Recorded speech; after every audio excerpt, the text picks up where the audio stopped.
continue our mini-series on petunia production, we're moving into one of my absolute favorites. That's wave petunias. Wave petunias are absolutely one of the greatest garden plants ever created, in my opinion.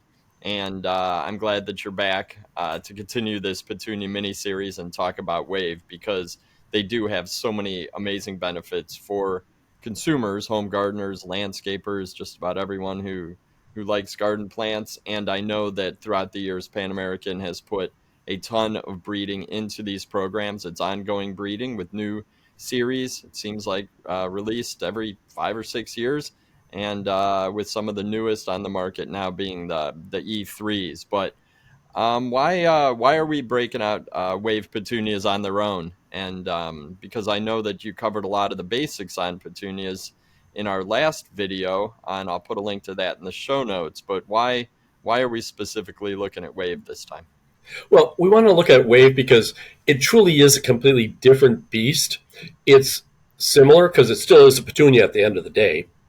So a lot of the things that we talked about in the common petunia, the everyday petunia, from a nutrition and standpoint, is exactly the same in wave as it is in the wave series as it is in common petunias. But there is a lot of very specific information that PanAmerican Seed has developed on photoperiod responsiveness, growth regulators, when it initiates. There's just a lot of more detailed so that you can more custom produce this product than you can a lot of other types of spreading petunias. So the beauty of going and sticking with the wave series is that there is data supporting how you can achieve the best possible crop. And this was early on because, Bill, you're such a youngster, having only been around for 20 years. I've been around when wave first came in. The purple wave was pretty easy because there was just one. But then as you started breeding these, you ended up with a lot more complexity because of the nuances of this variety versus that variety. And so PanAmerican Seed has, of course, continued to evolve and breed and try to simplify the production of these crops with, of course, initially introducing Easy Wave. And then for those people that wanted really a big plant, they went with Tidal Wave so that it get kind of a background.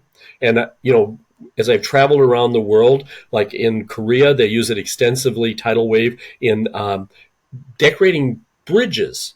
So they've got plantings, planting boxes hung on the bridges, and then of course the tidal wave grows huge. The wave, purple wave, then cascades. So it's really excellent. But of course, those two are wave and tidal wave are kind of difficult to manage in a pack and small pot. Mm-hmm. So then you've got Easy Wave, which works that way, but it's kind of uneven. A couple of colors are a little bit different, and we'll talk a little bit about that. But really, it's the E3s that are the true innovation, even though all the waves are basically revolutionary in the petunia world. But E3, Easy Wave, is probably the series that gives you the most uniform performance. So let's talk about petunias and definitely look at the previous common petunias for some of it, because we're really going to just try to focus on what's different about the wave family.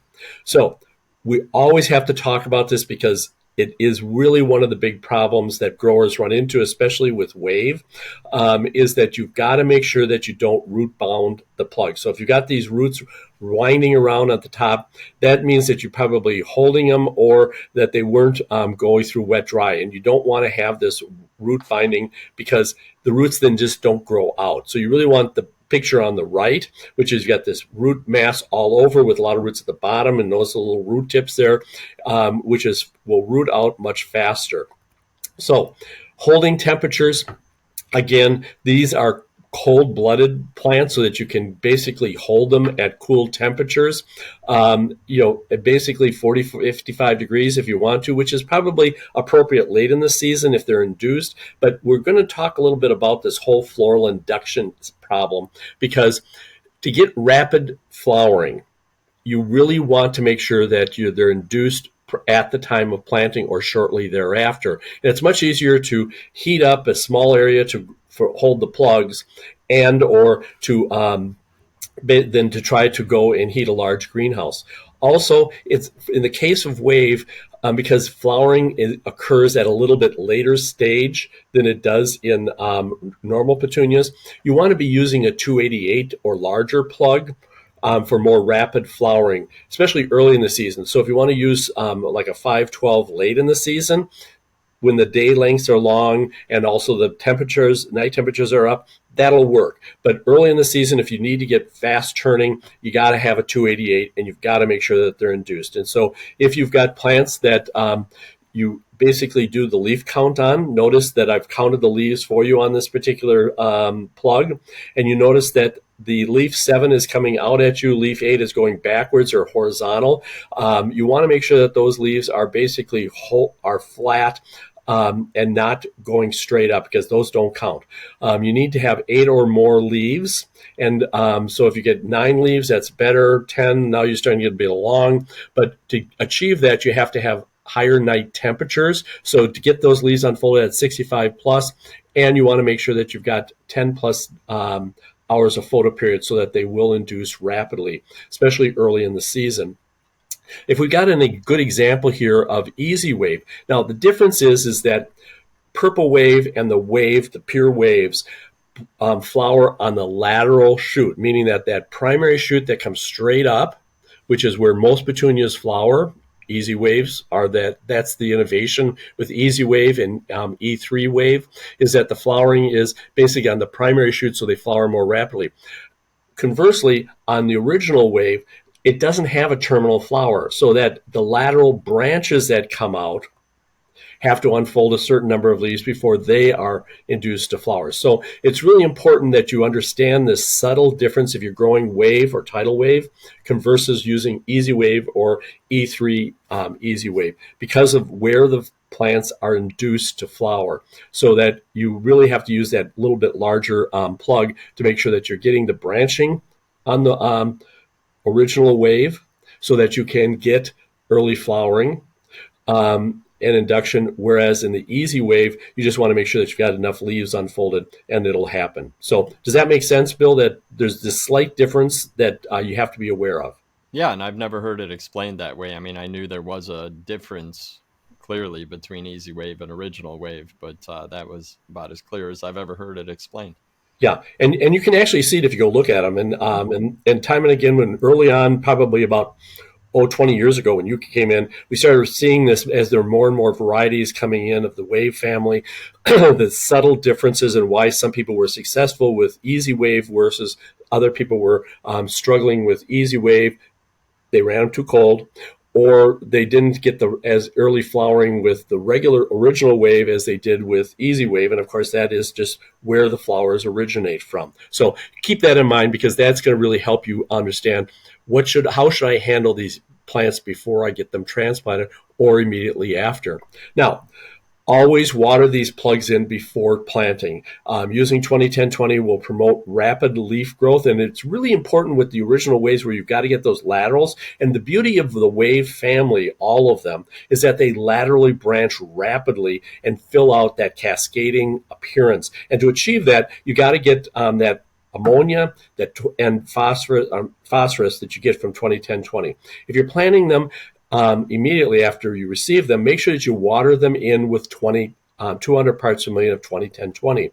If you're basically going to have to hold them for a while with no fertilizer, then you better give them a little bit heavier feed, like 300 parts per million, to get them to branch out more successfully once you get them transplanted.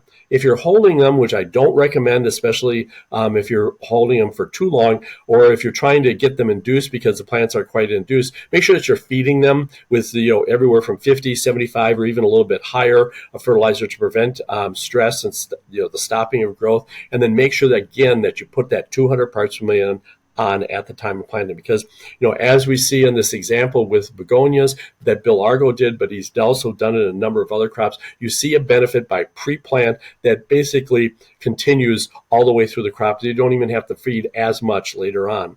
So you can use a wide range of containers for the wave family. So how big do you want this plant? You need them really fast because you're growing them in packs, or can you use them in larger pots and you basically want to bulk them up a little bit? So you need to kind of keep that in mind when you decide how I'm going to feed them. So the crop time of the wave is basically a little bit longer than you see with regular petunias, and that just has to do with how the flowers are expressed. Are they on the primary or secondary? These are easy wave crop times, and of course, the original wave is going to be longer, just because you have to unfold those lateral shoots after you transplant. So, kind of refer to the PanAmerican Seed guidelines as far as crop times for these different, and that's really easily available on the web.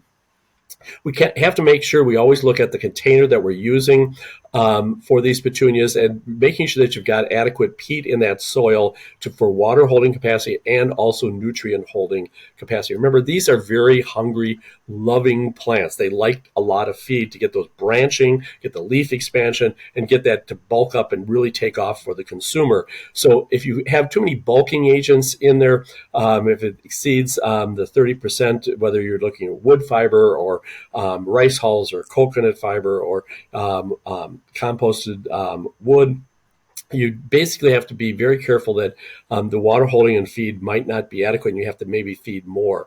Test before you plant. You want to make sure that that pH is not too high, because that will affect a number of problems with micronutrient availability. Make sure that pH is 5 to 6 before planting, and then about a week later, it's going to start. It should come up. You can make sure that there's an EC of 1 to 1.5, so that you've got a charge.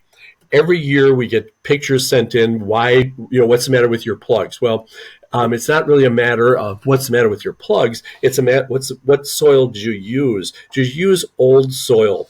You had that old soil from last year that you're using, or God forbid, even longer, basically doesn't have the starter charge in it. It might not have adequate wetting agent in it, and therefore the plants just don't take off and root out into that soil as rapidly as if you're using new soil. So if you see this kind of situation where all the plants were planted at the same time, they came out of the same plug trays, and you end up with some that take off and grow and some of them that just sit there and stare at you, really go back and look at what is that soil and check that soil to see, was it old soil? Did it have a starter charge?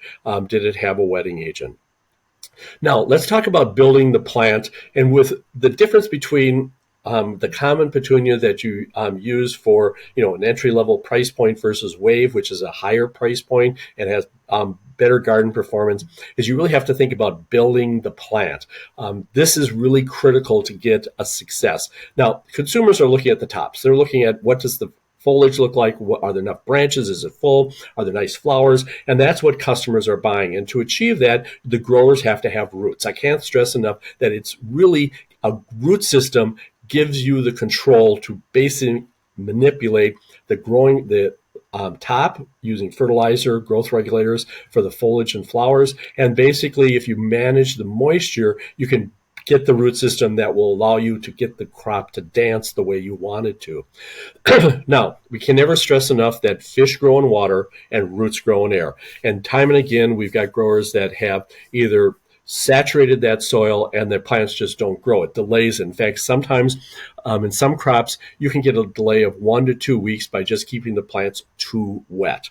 So what do we talk about when it's too wet? When we talk about the plants are constantly wet, so you're watering all the time and you're maintaining a level 4 plus. What is a level 4? Level 4 means that the plants are dripping. If you've got water underneath your benches, you might be putting on a little bit too much water. So really look at that carefully as you're walking through the greenhouse. When you pick the plants up, is there water dripping out of the bottom of the pots, an hour or so after you've watered, or even after as you're watering, or are they basically dry? Pull the plants out of the pot and take a look at them. Do you have roots to the bottom? Seeing that wave series, the wave family, you're tending to grow in larger containers, which tend to waterlog because they basically can hold more water. So it's really easy to put too much water on the waves, and you basically end up with stretched, soft growth, and the plants are just out of control unless you put a lot of growth regulators on them.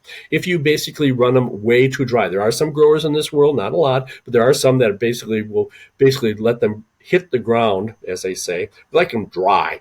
That's not good, because that's going to stunt them, and it basically could end up with some premature flowering if they induce, and you get really small little flowers. Now, every so often you get these pictures sent in where growers have basically wilted down the plants badly. And of course, there's one of two reasons why they've gotten to this point. One is they forgot to water the plugs in before they planted them. And of course, if you take a dry plug and you put it into a soil and you end up with an air gap between the soil that's in the pot and that plug or liner, they can't take up the water. They can't move it across this air gap. So to avoid the air gap, one of the things that we talk about is is using your water tunnels, but just turn those nozzles about 45 degrees so that as the pots go underneath that water tunnel, some water is spraying from one angle, it's coming down, it's coming from two different angles, from forward and back, to kind of firm that soil up against it and making sure that you've got enough water coming into contact with that root ball. Because so many times you get to this state where you've dried out that root ball, it's really hard to get it going again because the roots are dead.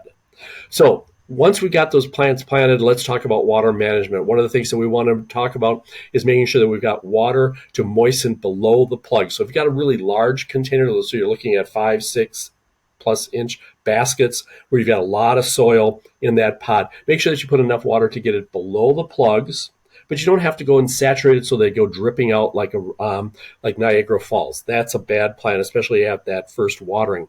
You want to basically get that first water down so that you have a level 3 or level 4 at the bottom of the container, so that the roots basically race down. They're looking for water. The top will dry out and they will root to the bottom. When we look at the 5 levels of moisture, level 5 through level 1, what we see really clearly is that when you maintain them at a level 5 or level 4, you just don't end up with anywhere near the root system that you will have when you have levels 2 and level 3 that you dry them down to and then water them back up. So especially initially, this is what's really critical. You need to get those roots to the bottom of the container so that you can remove that perched water table, which is the free water that forms at the bottom of the container due to gravity. So if you keep it too dry, you just don't get the root system either. So you want to make sure that you're in that level 2 or 3 is where you want to be. We talked about the pre-plant in those first couple of weeks as your fertilizer, which is more than sufficient. Remember, if you have slow leaf expansion, feed with additional ammonia and phosphorus, especially if you're not getting the branching that you're looking for, because that will promote leaf expansion and lateral branching. If you have excess leaf expansion, so that they're just big leafy, you wonder, am I growing petunias or am I growing lettuce? Well, then you basically need to make sure that you back off the feed, either the rate or the frequency after transplant, because you're just putting on too much feed. If you have to feed, it's always better to feed at a lower rate more frequently, say 75, 100, 150 parts per million, plus your micronutrients, so that you are able to achieve the growth that you're trying to have. If you're basically at the time of shipping, we always like to have you feed them with 150 to 200 parts per million. Why? Is because wave tends to use a lot of feed. It's a big, bulky plant. The wave family likes to be well fed. And so consequently, if you basically don't feed them in the week before planting or shipping, and then you ship them off to a garden center where they sit there for up to a week, what happens is they just run hungry and they turn yellow. And of course, consumers see those as unhealthy plants. So if you put feed on them before you ship them, then they're going to at least be able to carry through the retail experience and then on to the consumer, who then will be more successful. So really, I can't stress this enough for wave. Make sure that you feed your plants before you ship them so that those plants have the best performance both at retail and subsequently for the consumer. Let's just talk about our fertilizer a little bit, because I think a lot of times we don't really realize it's just not a bag. It makes a big difference. Check your water. Water test once a year, absolutely critical. You would never go and jump into a shower without checking the water. Why are you putting your livelihood into water you don't know anything about? You need to make sure you know what your water is. What is the alkalinity? Is it 100, 200 parts per million? That's a real sweet spot that you can work with. And if it's higher, you may have to use acid. If it's lower, you need to approach it from a different strategy. look at what's in that water. Not all water is exactly the same, depending upon you're using pond water or deep well or shallow well or even river water or city water. It changes dramatically of what's in there, and the pH and the EC, and also what are the micronutrients or macronutrients. Look at what is the soil after you've watered several times? Are you getting to that 5.8 to 6.2, which is kind of where you want? That means your limestone is activated. That means that everything is ready to go. When we start feeding, and especially in the early, feeding early is better because that gives the plant the chance to take it up, move it into those lower, older foliage, and then basically as the plant now starts to push, it can translocate it throughout the whole plant. And so early feeding is really important. So feeding constantly early on with maybe 150 parts per million or less, make sure that if you've got very high percent ammonia, you're going to have soft growth. So maybe that's desirable. Maybe it's not. You have to decide under your own conditions. Using ammonium plus phosphorus to get stretch and branching is really important to be considering, especially if you're using wave versus easy wave versus E3. Really look at, how can we fine tune what fertilizer we're using and how much we're applying. Using 20-10-20 versus 17-5-17, let's take a look at what the difference is. One of the things that we know is that if you're using a lot of a high ammonia and high phosphorus feed, basically that tends to push the pH down in the soil. If you're using a high nitrate, low phosphorus feed, that tends to help move the pH up. So if we take a look at a bunch of different fertilizer formulations, and every fertilizer formulation is slightly different, so you have to look at it. We're looking at what is the ammonia percent and the amount of parts per million phosphorus. And we're looking at a target of right around 20 or less percent ammonia. And as you can quickly see, 20-20-20 has a very high amount of the nitrogen is in the ammoniacal form. So 74% of it is in the ammoniacal form. But more critically, you've got 65 parts per million phosphorus. When you're really looking at 10 to 15 parts per million is a good place to be. So you're giving it a really big shot of both ammonia and on phosphorus. If you look all the way to the right and you look at 13-2-13, basically you've got very low, because it's mainly nitrate, amount of phosphorus and very low ammonia. So you basically can use your fertilizer to give you that push with ammonia phosphorus, or you can basically tone it back down. One of the things that's really critical with petunias, because you see this tip abortion where you get this abnormal growth, and that's all boron deficiency. It's really a problem early in the season when you have dark, dreary weather, overcast. You don't have a lot of airflow because it's cold, and so it's very humid, and boron moves in the water stream. And so if you're not moving water, if they're not drying out and getting wet, they're not moving boron. If they're not moving boron, you're going to end up potentially with tip abortion. We like to have about a 0.5 part per million of boron in this water when we're applying it. And notice that all of these fertilizers are formulated with little or no boron in them. So if you have had this problem of tip abortion with boron, it induced due to your environment, you basically should add some additional boron to that fertilizer to get around this. And it can be a problem with some of the waves. Let's talk about light and photoperiod. Now, the light quality is important when you're looking at induction. If you're using LED lights, you want to make sure that you have the right balance of red and far red and blue. Blue tends to keep your plants more compact, and same with red, but it's really important to have far red in your light source for induction. So if you're using LEDs in your holding area prior to transplant, make sure that you've got some far red light in there so that when they have reached the mature stage, so the juvenility is over, they will be induced. Otherwise, you're just basically not going to induce. Remember, petunias are thermophotoperiodic, which means that they basically respond to temperature and photoperiod. You got to have the right combination. The flowers on, of course, we talked about this, they're lateral, and that means that they come out of the axil of the leaf and there's still a growing point. And that doesn't make any difference whether you're talking about wave, where it's on the side shoots, so it's on the lateral of the side shoots, or if it's on easy wave or E3 wave, easy wave, where it's on the primary shoot. Remember that juvenile leaf count is really critical, 8+ leaves, which is 2 more leaves than the others. If the lower light conditions, so if you've got less than 12 DLI, what the problem you run into is that you need more leaves, and there's a couple of varieties that are more sensitive to this than others. So remember, temperatures in photoperiod interact. So if we take a look at this table, which shows that if the plants are juvenile, which means that they're less than 8 leaves, and the photoperiod is 10+ hours, so it's a long day, and the temperatures are up, they're still going to be vegetative because they're just not ready to initiate flowers. Once you have mature plants, which are basically they've unfolded at 8+ leaves, and if your photoperiod is less than 10 hours and it's below 65-degree night temperatures, you're going to be vegetative. So you're going to continue to delay flower initiation and eventual sale. If you've got the mature plant, but you've got long days, awesome, but you're not growing them warm enough, guess what? They're going to stay vegetative. And this is one of the problems that we see early in the season where people grow with small plugs, 512s, which just don't have the leaf count, versus 288s.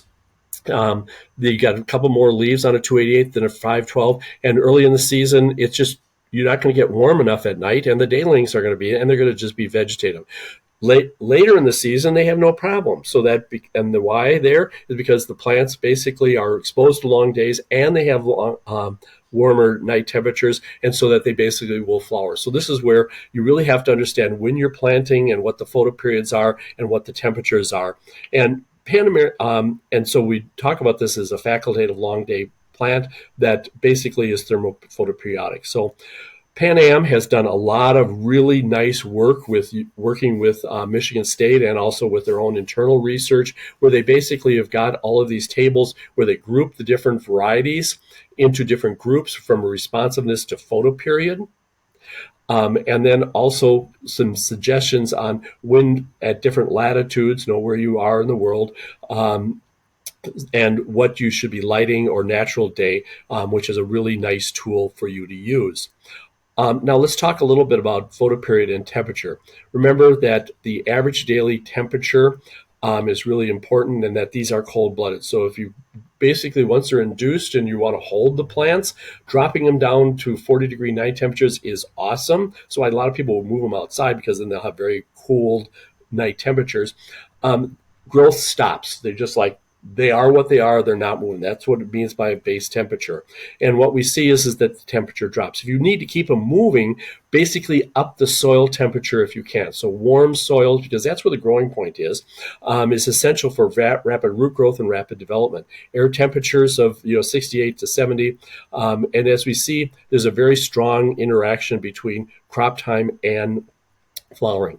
So PanAm has a great Wave Smart schedule on there. And if you go on to the Michigan State Eric Runkle's page, he's also got some tools that he's developed over the years for different varieties and how they different perform. Now, controlling stretch is really important, that with the waves that you go and see what is their vigor rating. And a PanAm has rated all of the different varieties by vigor. So the more vigorous, the more growth regulator if you want to control this growth, or and if they're more moderate or if they're more compact, you want to basically cut the growth regulator back. So it really gives you that tool to fine tune it, and that's all available on the PanAm. Remember that fertilizer does control the vigor. So if you feed them a lot, you're going to get a lot of growth, and if you got a vigorous variety, well, you better step on them with growth regulators. Remember that high ammonia plus phosphorus, you get leaf and stem expansion. Going to nitrates, it kind of tones them back down. Remember, using diff as your first line of control and using a basically a high-low thermometer if you don't have an environmental controller is a great tool. Now, with growth regulators, make sure you get them on to early to control that stretch. If you have a moderate and tidy varieties, early on, dimetazide, chlormequat alone or in combination plus N-cibidol is a great strategy to use. If you've got vigorous and late in the season, then you want to basically be going after baclobutazole and uniconazole to hold them under control. Remember that with all of these growth regulators, it takes about 3 to 5 days between the time you apply them and the plant actually ceases stretch. You can't decide they're too big and then spray them and expect them to get smaller. There's no chemical that will fix that. You got to get it on ahead of time. So a little bit early and then allow them to stretch, grow out of it is better than trying to slam them down. Now, if you have early control with sprays, awesome. It'll kind of tone them back down. But later on, as you reach that point where the plants are growing very, very rapidly and you start seeing them approach 90% of the allowable final size, you need to be in there with your paclobutazole drench. And also, take a look at what are your insect and disease issues and look under and over the benches because thrips basically hide out in the greenhouse, overwintering in the ground. Same with fungus gnats and shortfly larvae. And basically, if you don't manage the floors, you're not going to manage the insects later in the season. Mites can be a problem coming in from other crops that you have, especially if you've got foliage plants. You might be hitchhiking some plants in there, so watch what's going on there. Make sure that you've got the caterpillars under control, so screening for moths because you can get some pretty awesome ones in there. Aphids are drop-in. Botrytis risk is your number one risk factor. Looking at reduced relative humidity, good airflow, especially if you use a lot of hanging baskets. Remember, these are very big, bulky plants, so you really have to make sure that you've got them wet and dry cycles to prevent good drain airflow and basically reducing the relative humidity at night. Watch out for crown rots because remember, and these are also very dense and you can get some stuff in there. Phalabiopsis, of course, is a disease that you can run into. And it comes out of the floors and you've got to really watch your fungus gnats and shortflies, which are vectoring the disease from the floor up into the plots that you're growing. Also look for leaf spots. If you get a lot of leaf spots, you've got a nutrition issue. So Bill, are there some other sources that we can get additional information, more detailed information on rates, etc.? There are. And I also want to mention, and you mentioned the amazing resources from our friends at PanAmerican. I will put links to as many of those as possible in the show notes, from the smart scheduling tool to the flower timing to picking the right series for what you want to achieve in terms of an end result. So yeah, huge shout out to Pan Am for all the research they continue to do on Wave. I love that it's a series that's been it's a collection of series that have been around for a long time, but the breeding is ongoing and certainly still a flagship product. And like you mentioned, we do have great resources at Grower Talks, the grower guides that can be found at growertalks.com/grower guides, covering insecticides, miticides, and fungicides, the biosolutions guide, which we publish every year that highlights biocontrols that are certainly amazing options in any greenhouse, and then the PGR guide for annuals, which sounds like you might need on your waves earlier than later. Then, in addition to the grower guides, you can find hundreds of tech on demand educational resources online. Every week, I send a newsletter covering a range of technical and cultural topics. We've created hundreds of videos for greenhouse professionals of all skill levels. We have a podcast. In fact, you probably listen to some of these presentations on our podcast. It's a great way to learn about technical topics on the go. And if you want to connect with a massive group globally of greenhouse professionals, I suggest you join the Greenhouse Tech Team Facebook group. All you got to do is search Greenhouse Tech Team, answer a couple questions, and I will let you right in.